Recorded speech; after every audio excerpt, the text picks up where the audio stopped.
Seja bem-vindo a mais uma aula de Introdução a Direito Constitucional. Na aula de hoje nós veremos um pouco mais sobre força normativa da Constituição, vamos ver alguns elementos, caráter um pouco da supremacia também, da Constituição, aí principalmente a classificação aí das constituições. Eu sou Kelly, estou aqui com você no Vitrine do Concurseiro já para te convidar a se inscrever aqui no canal, assim você não vai perder nenhum conteúdo, nenhuma aula mais que a gente postar aqui no nosso canal. Também já deixa chuva de likes aqui se o conteúdo te ajudar e que a gente está aqui nessa missão maravilhosa junto com você rumo à sua aprovação, meu querido concurseiro.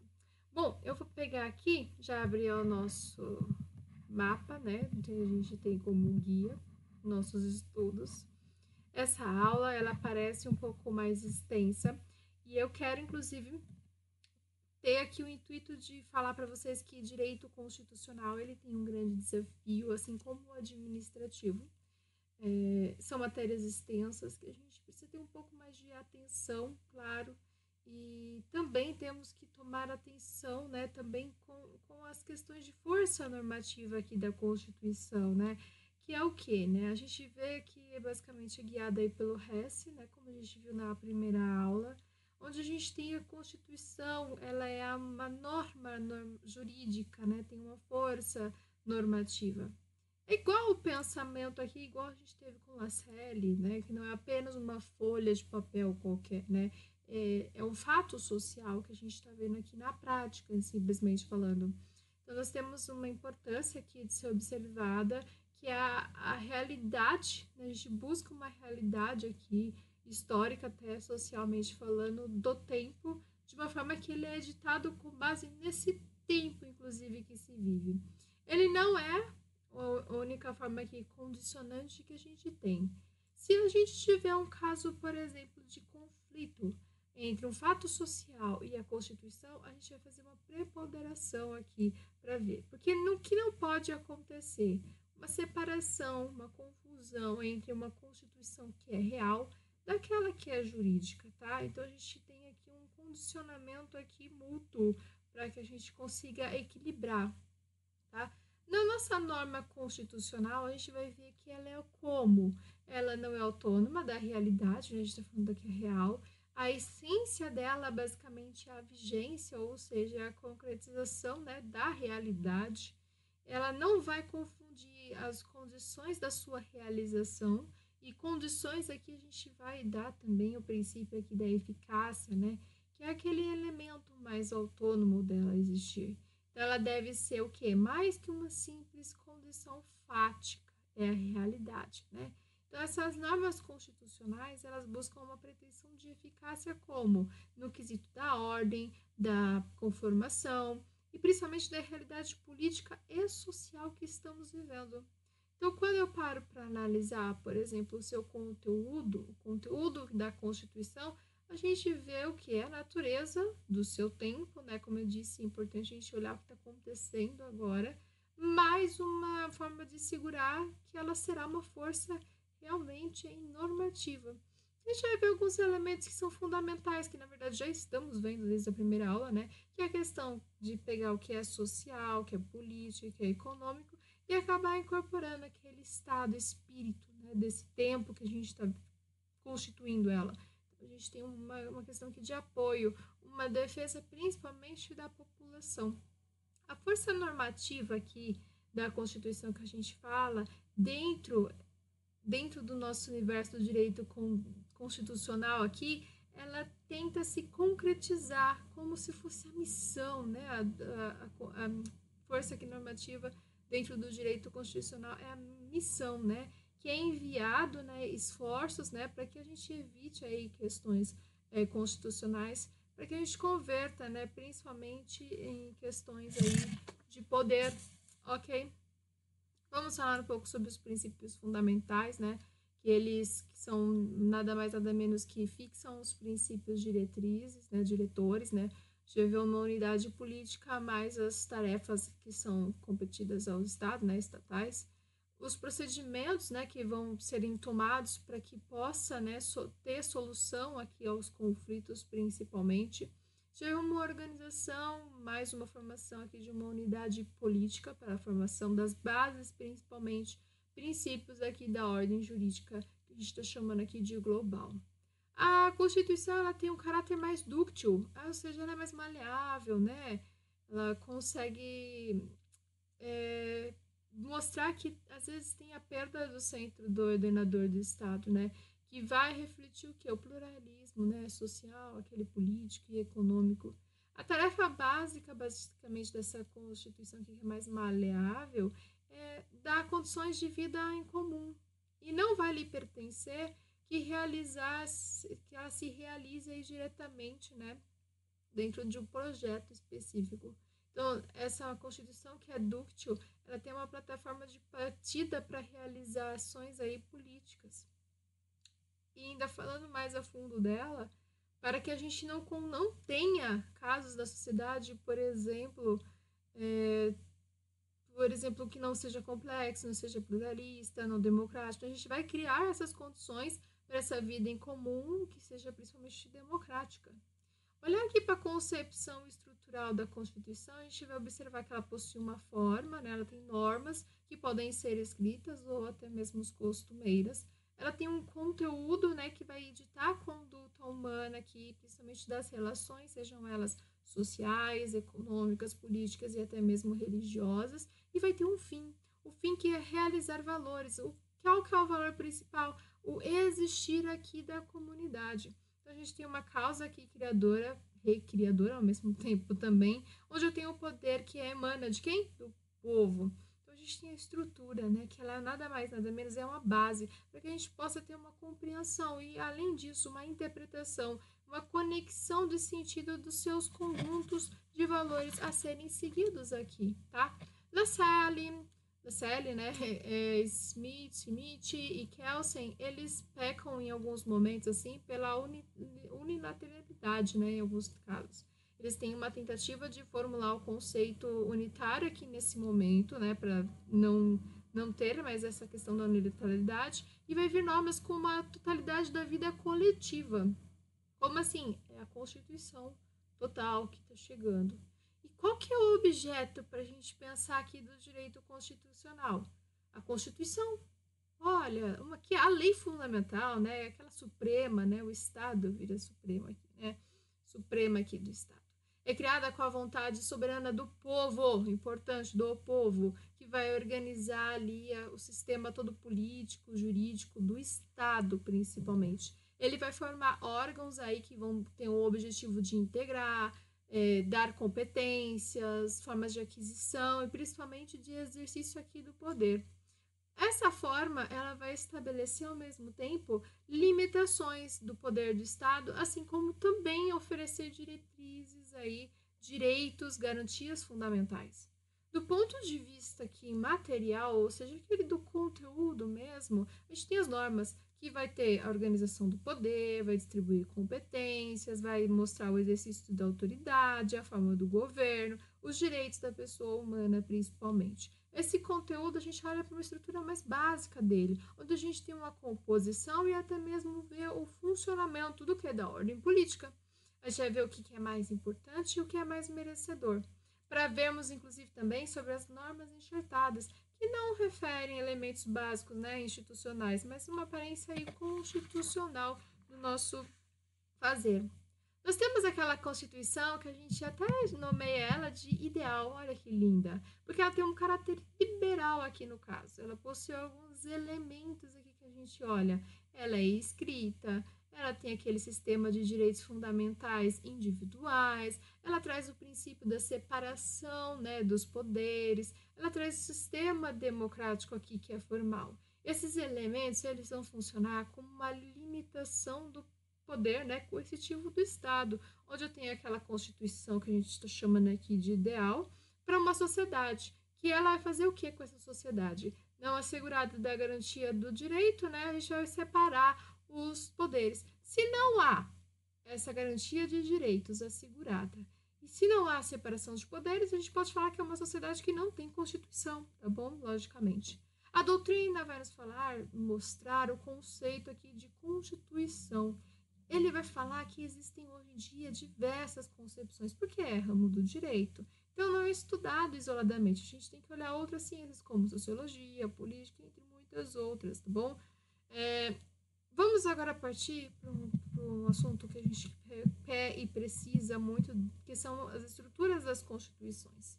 E, claro, já quero, inclusive, lembrar que se você tiver alguma dúvida em relação a essa aula de hoje, você pode deixar aqui nos comentários que a gente vê, nossa equipe vê, e a gente procura responder vocês, tá bom?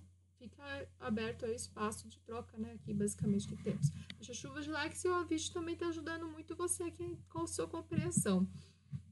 Vamos lá. Vamos falar da estrutura das constituições, que são basicamente 3, tá? Para a gente entender. Primeiro, quando a gente fala sobre o preâmbulo. Preâmbulo é o quê? O que antecede aí o texto constitucional, tá? Ele vai ter a definição aí de intenções do legislador constituinte, que vão observar o quê? Os princípios dessa nova Constituição. Então, ele vai romper basicamente o que veio antes, tá? Ele vai integrar artigos aqui e orientar o que é a interpretação, palavra-chave do preâmbulo, orienta a interpretação, tá? Guarda isso com você no seu lado do coração, né? Sintetiza aqui a ideologia do poder constituinte originário. Ele vai expor valores aqui que foram adotados e principalmente os objetivos. O STF aqui vai nos fazer termos um campo especial de atenção. Ele solicita essa atenção da gente. Por quê? O preâmbulo não é uma norma constitucional. Okay? Ele não vai declarar inconstitucionalidade, não vai limitar que o poder constituinte derivado é aquele que é reformador ou até mesmo decorrente. E, então, a gente vai observar que eles não são uma reprodução aqui obrigatória. Por exemplo, em casos de constituições estaduais, ele não dispõe aquela força normativa, não tem caráter aqui vinculante, ok? Ele não é juridicamente aqui relevante também, ele ajuda na interpretação, como diz a palavra-chave do preâmbulo, ele é interpretação aqui do nosso texto constitucional, ele vai nos ajudar muito nisso, ok?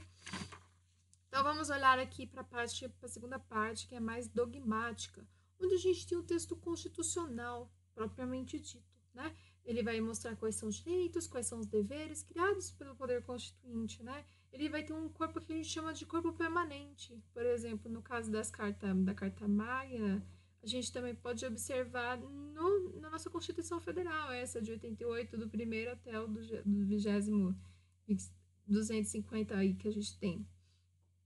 Ele também se faz presente na nossa Constituição Federal. Então, esse corpo permanente, ele é o quê? Ele vai mostrar o que? As normas, né? Que elas não são, tá? É importante a gente falar que elas não são transitórias. Muito importante. Ela pode ser modificada, sim. O poder constituinte aqui derivado reformador, por meio de emenda constitucional, vai poder fazer essas alterações, tá? Essa é a parte dogmática que a gente precisa saber, né? É o corpo propriamente dito que, sim, não é transitório, mas de acordo a gente tem alterações, principalmente aqui no Brasil, de acordo com a emenda constitucional, tá? Mas é um pouco mais difícil também, tá? De ficar mudando essas normas. Já a parte transitória aqui que a gente tá vendo, ela integra, né, a nova com a antiga, né, ordem jurídica. No caso aqui, claro, se a gente pensar que estamos montando uma nova Constituição, ela vai unir com a antiga, ok? Então, a gente vai garantir o que? Uma segurança jurídica, para que o colapso não tenha um colapso, na verdade, de ordenamento jurídico para o outro, né? Essa transição é muito cuidadosa. A gente tem umas normas, né, que são formalmente aqui constitucionais e possuem numeração própria. Para modificar, a gente tem que ter a reforma aqui constitucional. Vai servir de paradigma para um controle de constitucionalidade, ok?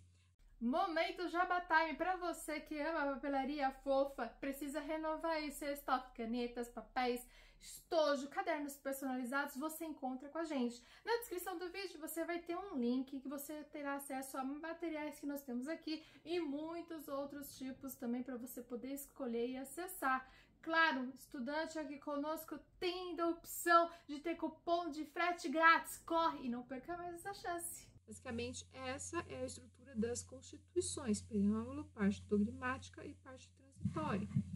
Espero que vocês tenham entendido. Para partirmos agora para os elementos da Constituição. Bom, primeiro que a gente olha para um todo que é organizado, né? Então, a gente tem normas que são agrupadas, né? em títulos, capítulos, seções, conteúdo, origem, finalidade, que pode ser diferente uma da outra, e vai ter um caráter aqui polifacético, ou seja, tem muitas faces. Essas normas que são aqui agrupadas, elas seguem um princípio aqui que vai ser conforme a sua finalidade, ou seja, elementos aqui de várias constituições, tá bom? A gente tem as categorias, né, propriamente dizendo, que a primeira é o caso dos orgânicos, que, né, vai regular a estrutura do Estado e do poder. A gente vê isso no título 3 e no título 5º também. Na verdade, 5º não, no título 6º, tá? O título 3º é aquele que vai organizar o Estado, e no caso 4º é a organização poder e sistema governo, tá? Então, são 2 títulos que a gente tem, o título 3º e o título 4º. O 3º é a organização do Estado aqui, e o 4º é a organização do poder e sistema do governo, tá?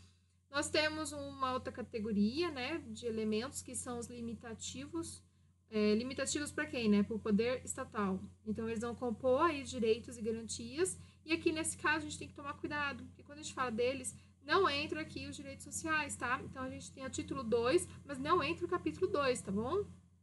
Quando a gente fala das categorias socioideológicas, sim, agora sim, nós temos o compromisso das constituições mais modernas, que vão olhar para o bem-estar social. Então, sim, agora vamos ter aquele estado social, intervencionista, prestacionista. E capítulo 2, agora entra do título 2, e o título ainda 7º, tá bom? Que ele vai aparecer aí como uma forma de a gente se organizar. Outra categoria é a de estabilização constitucional aqui no caso. Ela vai ter uma apresentação de solução aí de conflitos constitucionais. A gente vê o artigo 102, que fala sobre a inconstitucionalidade, e o artigo 34 e 36 também, com questão da intervenção. Ela é uma defesa aqui, quando a gente para olhar a estabilização, né, da Constituição. A defesa da Constituição, os estados e principalmente instituições demográficas. Ele quer o quê? A defesa do Estado. A gente quer paz social. Né? Por isso que a gente fala aqui de estabilização. Já a última categoria, ela está ligada às formas de aplicabilidade. O que é isso, Kelly? São as regras de aplicação aqui da Constituição, onde a gente vai ter, claro, o preâmbulo como exemplo, os dispositivos constitucionais transitórios e até mesmo o artigo 5º, tá? Essas são as categorias que a gente vê nos elementos aqui da Constituição. Vamos para a supremacia aqui da Constituição. A gente vai falar principalmente da rigidez constitucional, né? Que é aquela maior dificuldade para o quê? Para modificarmos. O quê, né? Alterar demais normas, né? Principalmente aquelas que são jurídicas de ordenação aqui estatal, tá bom? Então, essa rigidez constitucional, ela vai emanar do princípio da supremacia da Constituição, tá? Então, a Constituição, a gente vai observar que ela é um vértice aqui do sistema jurídico do país, ou seja, nós vamos observar que todos os poderes aqui eles são legítimos. Para quê? Para que a gente possa reconhecer, né, e principalmente tomar como proporção. E quando a gente fala desse vértice de sistema jurídico do país, nós estamos vendo a estruturação propriamente do Estado, ou seja, a organização dos seus órgãos, e vermos principalmente a formação das normas que são fundamentais do Estado, né? Que lembra que o Estado tem a questão da superioridade das demais normas, ok?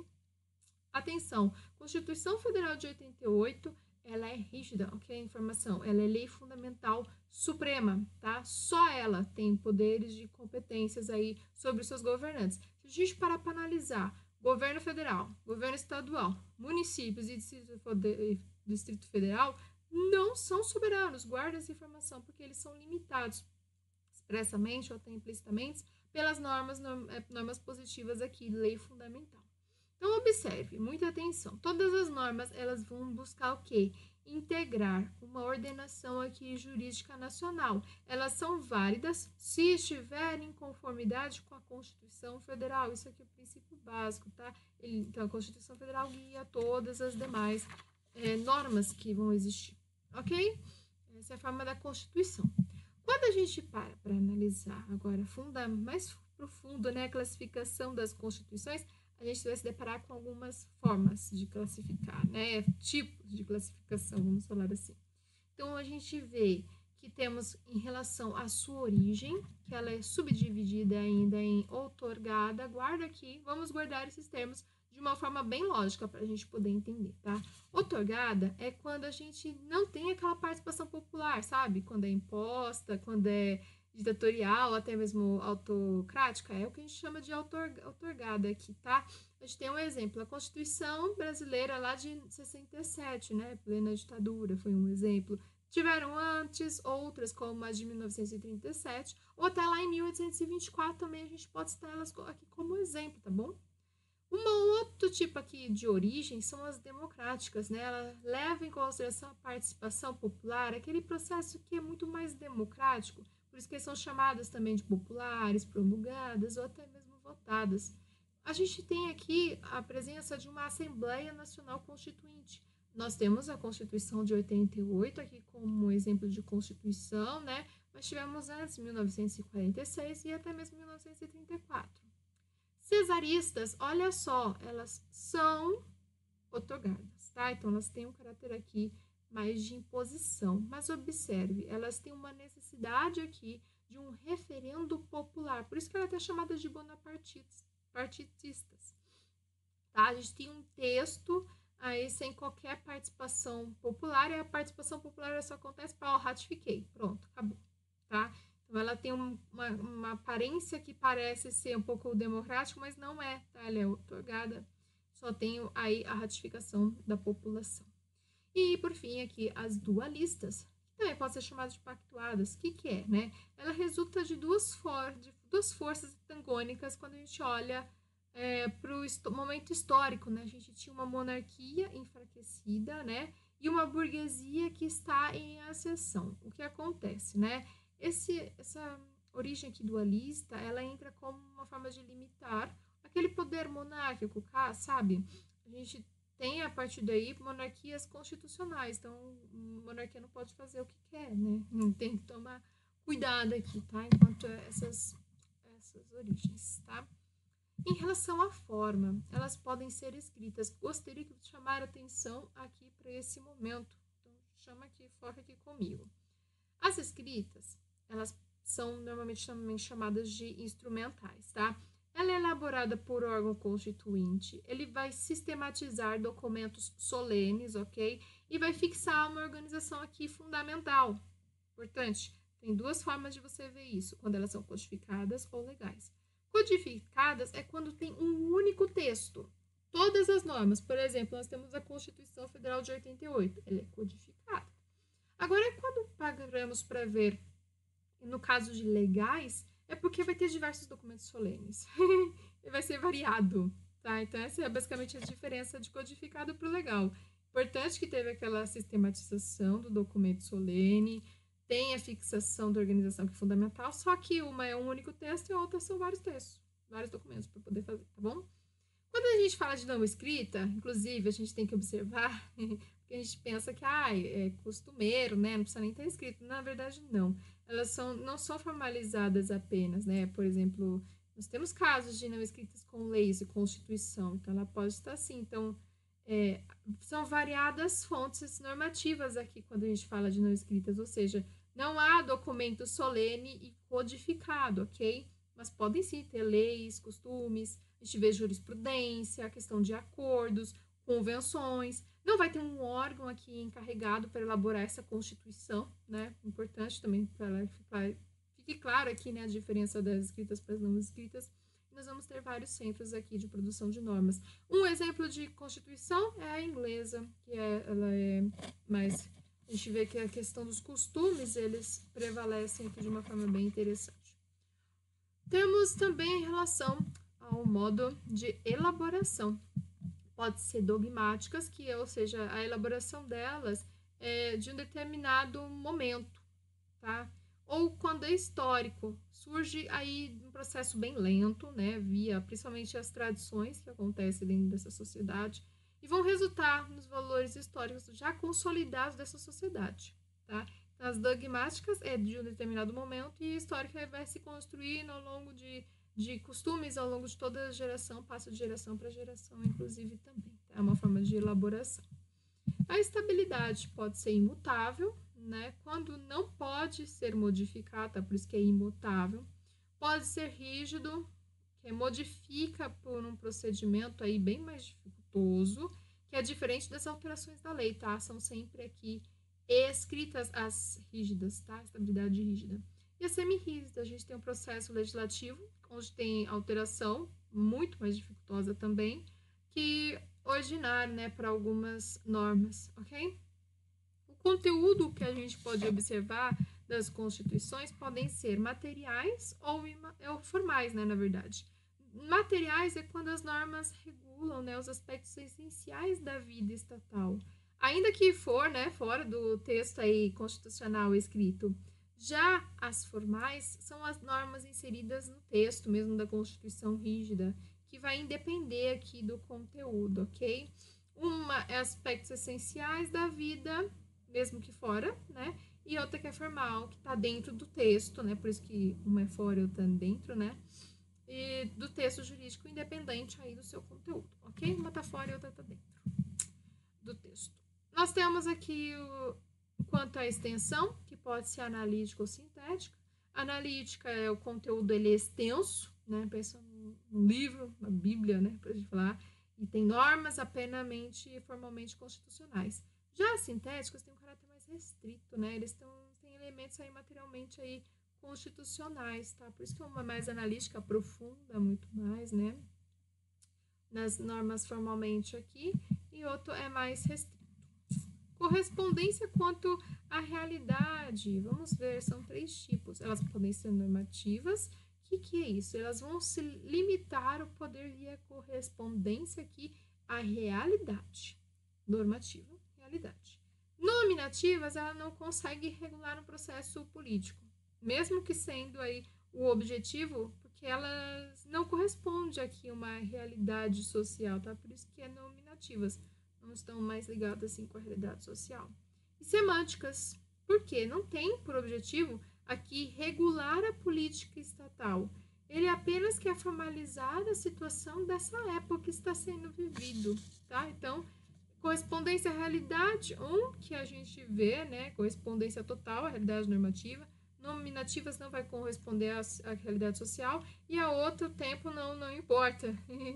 Não tem por objetivo aí regular a política estatal, apenas só situar a época, ok? Nominativas e semânticas. Já em relação à finalidade, nós temos constituições aqui de garantia, onde objetivam aqui proteger as liberdades públicas, né? Elas vão ser contra aqui a arbitrariedade do Estado. Elas podem ser também constitucionais, aqui a Constituição dirigentes, onde vão traçar diretrizes para uma ação estatal que prevalecerá normas programáticas, ok? E constituições balanço, eles vão descrever e até mesmo registrar estágios da sociedade num dado momento dela, tá bom? Tudo falando sobre o Estado, né, e seu papel com a sociedade. Conteúdo ideológico, tá? Da ideológico, conteúdo ideológico podem ser liberais ou sociais. Liberais porque vão buscar limitar o poder estatal. Já sociais, objetivo o quê? Realizar a igualdade material via efetivação dos direitos sociais, ok? Por isso que tem sociais na palavra. Uma controla o Estado, seu poder, e outra realiza, né, a efetivação dos efeitos sociais. Local de decretação. Elas são heteroconstitucionais quando são elaboradas basicamente fora do Estado em que vão produzir os seus efeitos. E as autoconstitucionais é quando são elaboradas dentro do próprio Estado que vai reger, né, e vai sofrer esses efeitos, né, que ela foi feita.